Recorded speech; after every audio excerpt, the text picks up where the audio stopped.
Hey, Rowdy, just kind of take me through what the dugout was like when it was a 7-3 game. You being one of the leaders of the team, what was kind of your message to everyone, and what was morale like, and how'd you guys kind of end up sweating it out? Yeah, when it was 7-3, I think the dugout. We knew the game wasn't over. We knew we had a chance to put up some runs. So the mindset was, hey, let's put some runs on the board. Let's just keep fighting, having good at bats, and that's what we did. And as a result of that, we put up some runs. Up next, let's go to Steve Robertson. Fortunately, the bottom third was able to extend the inning and kind of turn the inning over there for you. Take me through that last sequence when you hit the bomb. I mean, what'd you hit out, and take me through the at-bat. Yeah, Goat came to me, was talking about, heavy fastball guy. So that's what my approach was, get a good pitch to hit, fastball, be on it, be ready to hit it. And he gave me a fastball, and it was in a good spot. So I put a good swing on it and left the yard. Up next, we go to Theo DeRosa. Rowdy, Logan hit into a couple double plays there. Was he frustrated after that one in the fifth? And how did it feel for him to get that home run in the seventh? Say that again. You were Sure. kind of picking up a little bit. Logan Tanner hit into two double plays in the third and fifth inning. Was he frustrated after that second one? And then how did he feel after the home run? Yeah, I'm sure he's a little frustrated, grounding into two double plays in a big game like that. But, good thing, with low 10, puts the bats behind him. It's always the next one. And, had a big home run late in the game. And, it was good.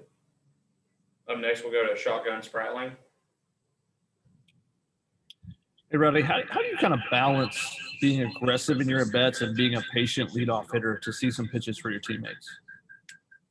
It all really depends on, what's going on in the game. If we have a long inning in the field, if short inning in the field, that it really all depends on, what's happening in the game, which, ultimately leads to if I'm going to go up there, see a pitch, or go up there and, try to swing at the first one. So that's the biggest thing. It's really about what's going on in the game. We'll go back to John Sokoloff. Rowdy, you had 2 RBIs.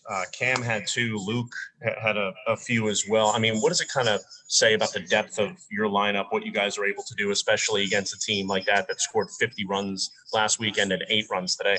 Yeah, it says a lot. I think it's pretty known that we have a really good lineup, 1 through 9. And when you come out and produce like that, it feels good. So knowing that we got guys all throughout the lineup, it takes pressure off everybody. And I think we play a little relaxed and good things happen.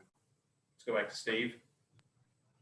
Rowdy, I got used to chanting your name around here, and I'm sure you never get tired of it. But, in the biggest moments, the biggest guys got to stand up and make big plays. You and TA both, big flies today, big clutch hits. And this is maybe your last hurrah here, last chance to play at Duty Noble. How does it feel to come out and have that reception, but also, too, to be able to come through in a game that means so much? Yeah, it was huge. With that many people there, could be one of the last games here. Just being able to have good at-bats and good results, it's awesome. You can't put it into words. The guys or the fans, they're screaming your name. It's awesome. Let's go to Joel Coleman. It's kind of similar, I guess, to what Steve was asking, but there's no way to measure this, no way to quantify it, Rowdy, but we talk about it all the time, the dude effect. I mean, how big of a difference does that make when you're down 7-3 in a super regional game and you got the biggest crowd in super regional history here rooting you on? Huge difference. As soon as you get a little momentum, they get loud, you get confidence, you start rolling, and that's what, leads to big innings. And that's what happened today. We, got a few hits, the crowd gets loud, then we have a big hit, they get even louder, and it just kind of rolls like a snowball.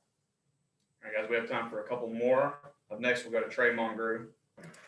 Yeah, Rowdy, I'm sure it's kind of nerve-wracking, but also how fun is it to play in those games where it's back and forth like that? It's awesome. Especially when you come out on the big side or the good side of it, you look back and, you have the nerves during the game, but when you look back and there's 14,000 people having a good time, you're having a good time. It's amazing. Let's go back to Shotgun Spratling. Right, you talked about how the dude effect, how it helped you guys, but what effect do you think it had on them, especially their defense and struggling a little bit? Yeah, I think, just the atmosphere, it's tough to play. Anytime you play in a big environment, it makes it more difficult, especially when the fans are right on top of you like that and they're loud. It just makes it more difficult. And I think that played a big part in, some of the errors they had today.